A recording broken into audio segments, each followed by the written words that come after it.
If you want to start feeding your family, a really good place to start is by raising your own chickens for eggs. They're healthier and can also be very expensive. There are times where they're really expensive and there's times where there's less expensive, but having your own in your own backyard is a really cool thing. This is a how to raise chickens for eggs comprehensive course in one complete video. We're going to cover 8 key points in this video, 8 key things that I believe are really important when it comes to raising chickens for eggs and being successful while doing so. Number 1, selecting the correct egg-laying chicken can be really daunting at first. It's overwhelming because there are so many different breeds and so much information out there online that you can find. Here's the deal. You've got 2 types of chickens generally, egg layers and meat chickens. Egg layers can also be classified as dual purpose, but dual purpose chickens really mean that they get a little bit more meaty. They might grow a little faster than egg layers that are only classified as egg laying chickens. So just think of dual purpose birds as egg layers rather than meat chickens. It's going to make this process a lot easier for you. Let's focus on the 2 types of egg laying chickens. You've got the hybrids. Hybrids are like Golden Comets, ISA Browns. There's a whole bunch of them. They're known for having a really great egg production, like 300 eggs or more per year. Heritage breeds have been bred for a really long time. Think of them as like purebred dogs. There's a standard for what they need to be. They don't lay as many eggs as the hybrids do, but they're hardier. They're more resilient to cold weather and disease and those types of things. They tend to live longer, and they're also better at reproducing on their own, where hybrids will not lay eggs, sit on them, raise their young like some of the heritage breeds will. And when I say that heritage breeds don't lay as many eggs as hybrids in general, I mean they lay around 250, where a hybrid would lay around like 300. Ordering chicks isn't really that difficult. There's a couple ways you can do this. You can go to a farm store, whether it's a big box farm store, like a place like Tractor Supply that's all over the country, or you can go to a little co-op like I do. I've got a little co-op about 10 miles away, and they work directly with a hatchery that's local. It's like an hour away. So I order directly through the co-op, and I call them up, I tell them the birds I want, and they'll contact the hatchery and do all the work for me. Another way is to go online and directly place an order with a hatchery. The other way to order chicks is to contact a hatchery, and they've got layers ready to go, like 5 to 6 month old hens, which is when they start laying. You're going to pay a lot more money for these rather than like $3 to $4 per chick. Another way is to go into Tractor Supply. They have, if you've ever been in Tractor Supply, they've got like water troughs and stuff with chicks in them. Problem with that is they're usually straight run, meaning that you're going to have roosters mixed in with your hens. I did that one time. I bought 4 and I got lucky and only had 1 rooster and 3 hens. Not a problem, but if you want only hens for egg production and you get a couple of roosters, then you're raising up and feeding these roosters and wasting money in the process and some time too. The other way, as far as I'm concerned, is to contact a local farmer that has chickens. You can get them directly from that person as well. I recommend when you purchase chicks that you get about maybe 6 to 12, so maybe a dozen. And the reason why I say 6 to 12, it may seem, if you're brand new to chicken farming, it may seem like a big gap there, but it's not. It's really not, because the difference between 6 and 12 chickens is not much at all. Step 1 is selecting a location to put your brooder in. A brooder is just a place like a nursery for your baby chicks. Right now we have them in our basement, this brooder set up with a metal fire ring that I brought in from outside with a tarp underneath it. You can put them in your garage, a spare room in your house, a barn, a shed, whatever you have, as long as you can get the chicks in a place where they can maintain 95 degrees. These heat lamps are secured with some paracord on this just in case, and also secured with this clamp. I want them both ways in case this were to go or this were to give way. You've got 2 sources of connection point with this paracord right here. Notice as well that I put them to one side of the brooder rather than directly in the middle, because I want the chicks to have an option to go eat and feed and drink water and rest over here in case this becomes a little too hot. If they want more heat, they can go over to the lamps. If they want less heat, they can scurry away. I've had little tiny brooders that are like 2 feet by 4 feet, and then I've expanded to 4 feet by 8 feet just using like OSB or plywood, and that's worked really well. I've used my portable meat chicken shelters that I pull meat chickens around in my yard in the summer. I've used those in my garage, And that works really well is because you can put a lid on it and stuff and just kind of keep them in there. So it doesn't need to be a tiny confined brooder. You're eventually with 12 chickens, you're going to need to get a bigger space. So now your chicks are leaving the brooder. Let's say you've got 12 of them and you want to put them outside. You should put them outside at the age of 3 months unless you're in a really warm climate. So here in Wisconsin, I will not put chickens outside until it's about May 20th. That's usually after our last frost of the year.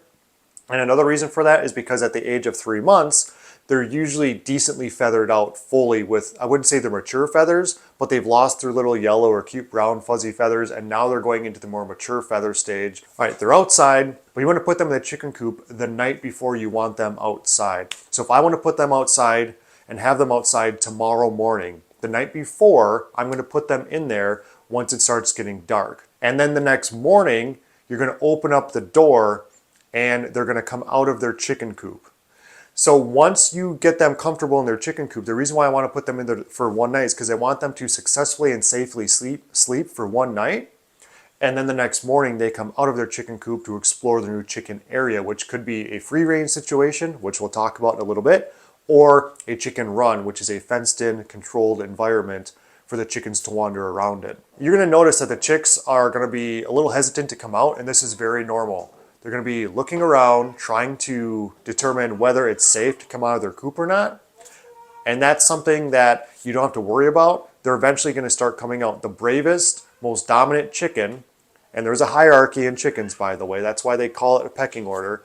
The most dominant chicken is most likely going to come out first, start exploring, and that's going to encourage the other ones to eventually come out. There are endless coop options. I could literally make a 3-hour video just discussing the different types of chicken coops. People have asked me in the past, what type of chicken coop should I get? It's like, that's like saying, what kind of car should I get? It depends on your lifestyle, it depends on your budget, it depends on if you want to move the chickens around or keep them in a stationary area. So here's my take on chicken coops. You need to determine if you're going to have a chicken coop in one spot that's permanent, or you need to determine if you want a portable chicken coop with wheels or something that you can pull around throughout your property.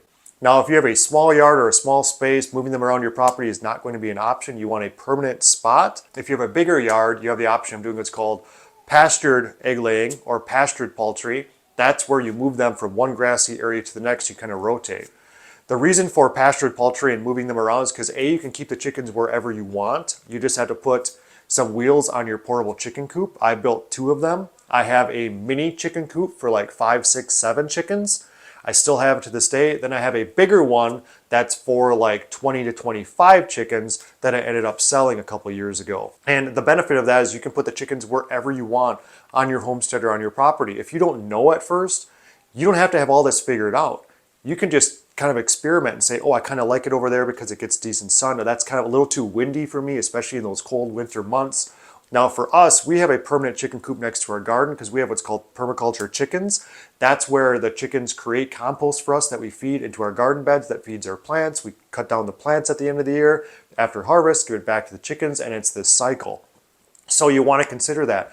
If you have a permanent chicken coop, like we do, you want to make sure it has nest boxes. You're going to want a bedding in there that can be some kind of leaf mulch, any kind of organic material that's going to break down and absorb the manure. You need perches, 1 per each chicken. All you do is put your thumb and finger like this and go across the perches. It could be a 2x4, a 2x3, branches like we have on ours. It really doesn't matter. And that, when they sit on there and perch at night, they're going to poop. It's going to go down into their bedding. That pine shavings works really well. That's what we use in the winter when we don't have access to leaves here. And so that's going to absorb all the manure, and that's going to mask the smell. That's going to cover up the smell and the ammonia that comes from the chicken manure. Obviously, the chicken coop is going to need a door. We like an automatic door. We have a big solar panel on ours. We can open ours with a remote, set up to a timer. A lot of cool options. I'll link that door down in the description below. It's by ProShine. It's a really nice door. And so there's a lot of options. I've seen people use recycled pallets. You don't have to spend any money at all on your coop, as a matter of fact, if you don't want to. You can go on Craigslist or Facebook Marketplace and look for recycled wood. You can go to your neighbor and say, hey, you've got any old barn wood or something, and maybe it's something from an old project. Chickens don't care what it looks like, humans do. And so when humans come to me and say that it's very expensive to build this chicken coop, that's on them. You can build a very, very inexpensive chicken coop for pennies on the dollar, if not free, if you're creative, willing to have a chicken coop that doesn't look super exciting to everybody else. And if you're not trying to impress people by how cool your chicken coop looks. I know that matters to people. Chickens need to get out of the wind and out of the rain, and to have something that's going to collect the manure underneath them so it has a sanitary effect on your chicken coop. The benefit of the portable chicken coop, the coops that I've built, is that there is 1 inch by 1 inch hardware mesh wire underneath, and most of the manure falls through, and then when that area of my yard or the grassy area that the chickens are on has too much manure on it, I move them to a new spot. And then I just have this rotation where I move them around, and that requires portable poultry netting unless you want to do a free range thing like we'll talk about in just a little bit.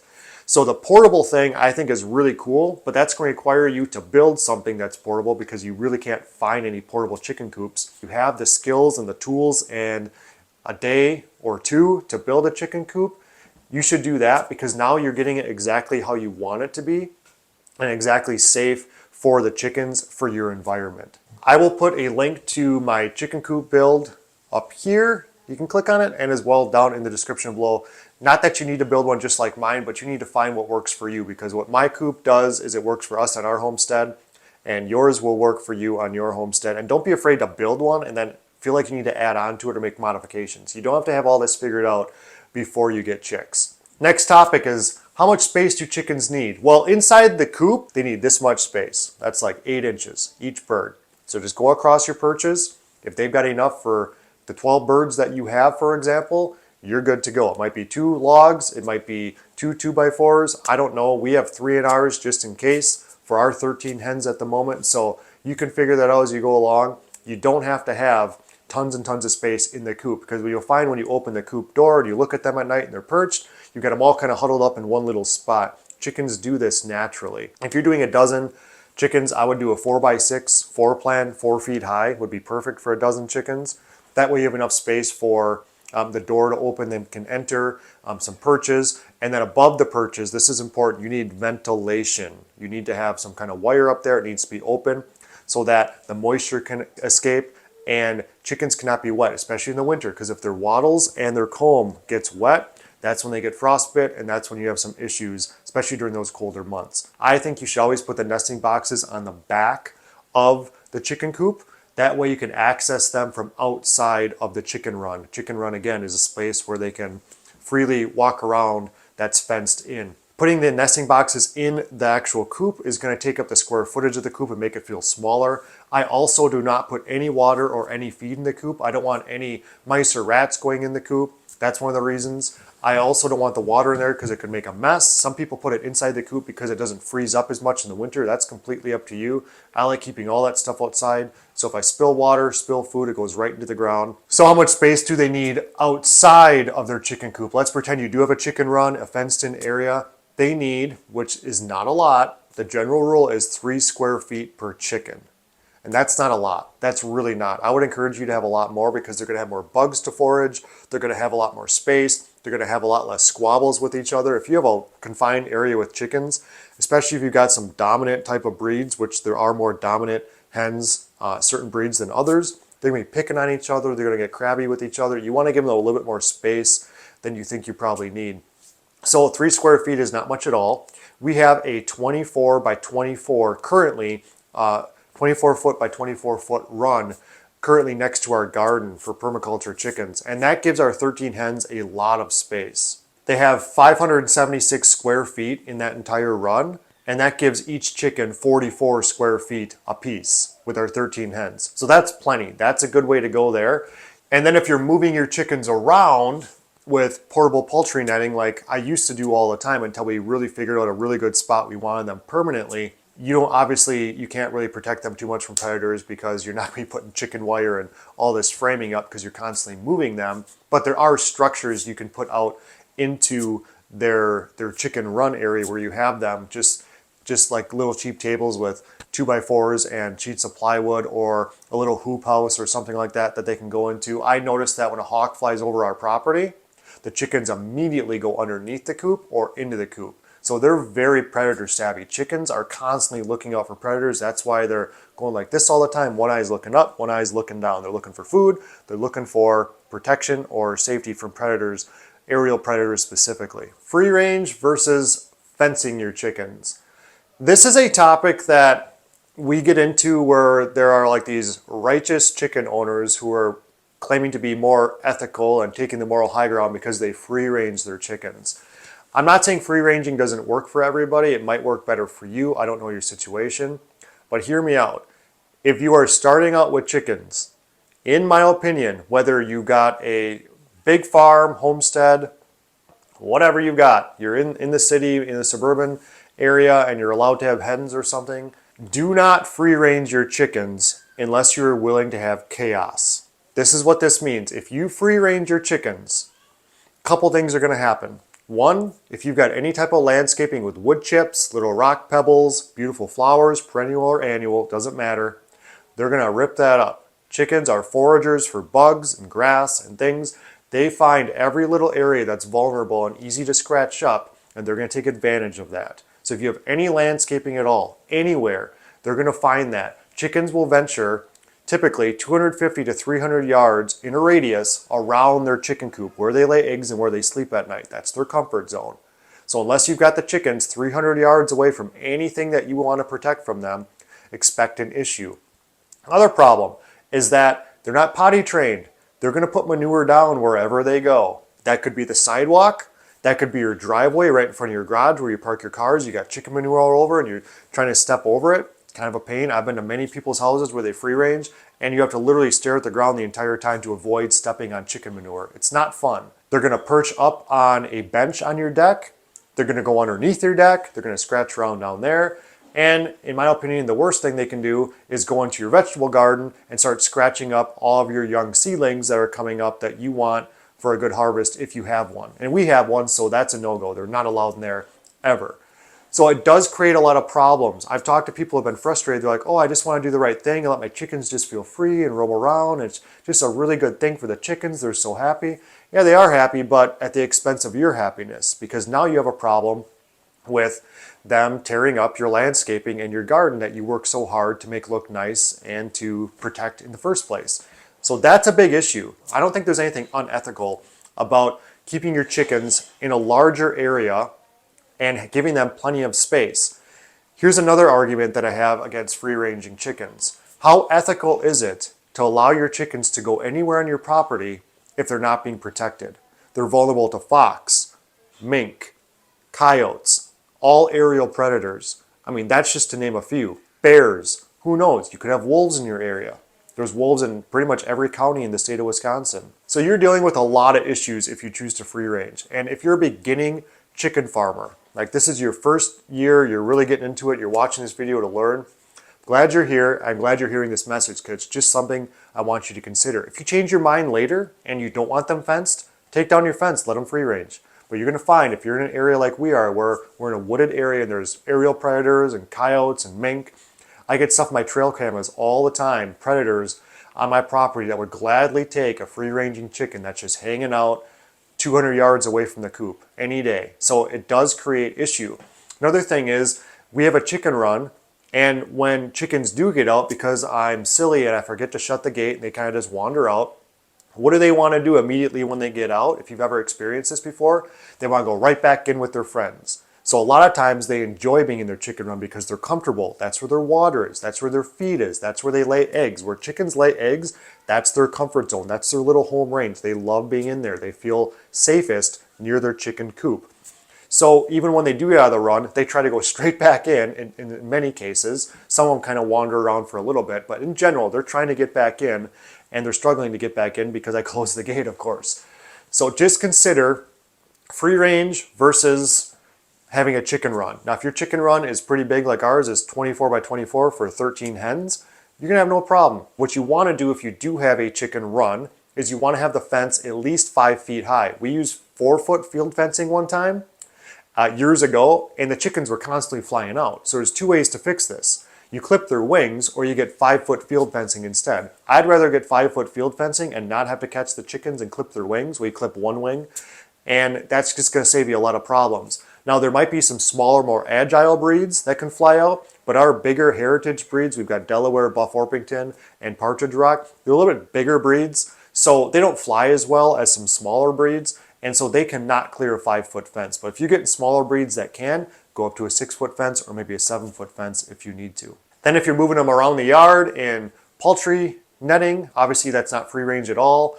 Those are 4-foot, but those poultry nets are designed purposely to be like black and white or black and yellow to kind of mess with the chicken's vision, and they have bad range. So they usually don't fly out of that. I've had some fly out of it before, but for the most part, they stay in that because it kind of messes with their vision for a little bit. So that can be 4 feet, but if it's permanent field fencing, you want to have it at least 5 feet, at least in my experience. Chick feed. Now let's talk about chick feed when they're really little. Chick feed should be what's called chick starter because it's higher in protein.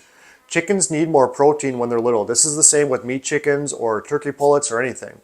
So when you're at the store and you don't know what to get, look for something that says chick starter on the label. If you're in a big box store, it might have a different term, but it's gotta be chick starter with a higher percentage of protein. Make sure it says something like that in the label. So for the first 3 months of the egg-laying chicken's lives, you wanna feed them chick starter. And that is really all they're going to need at that time. Now that they're outside after 3 months, I would suggest feeding them what's called complete layer feed. Now it's a little less in protein, a little bit more in starch, but their diet changes because their needs change. You can always get them freeze-dried bugs. You can get them scratch grains and different things that they can feed on. One of my favorite things to feed chickens is excess food from our kitchen.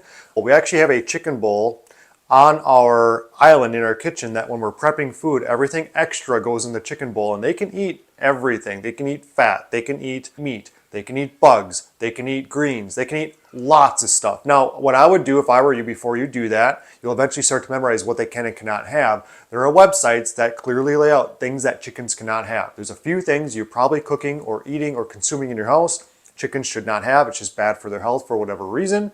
Research that first. But for the most part, they can eat almost everything we can because they are omnivores and so are we. Chickens are also going to, if they're in a controlled environment, start scratching and picking for bugs. Now, they can't do that in the winter if the ground's frozen, but in the fall, spring, and summer, they certainly can. So that's another part of their diet. So when it comes to feed, once they reach that 4-month-old age or after 3 months when they're out of the brooder, now they're out in their chicken run or you're letting them free range or whatever you choose to do, I would keep a complete layer feed readily available for them, especially in the morning. So when you feed them, you want to have that available in the morning when they come out. They're going to feed, they're going to drink right away, then they're going to go about their business, and they might casually come back and feed a little bit more after that. Now, when it comes to how much feed they get, it depends on what time of year it is. It depends on if you're giving them table scraps and other supplemental feeds. But in general, 1 cup of chicken grain or chicken feed from the store will feed those chickens. I don't know the protein quality and quantity that you're feeding them depending on where you get this food from, but for me, on our homestead, the general rule is 1 cup of feed per chicken per day.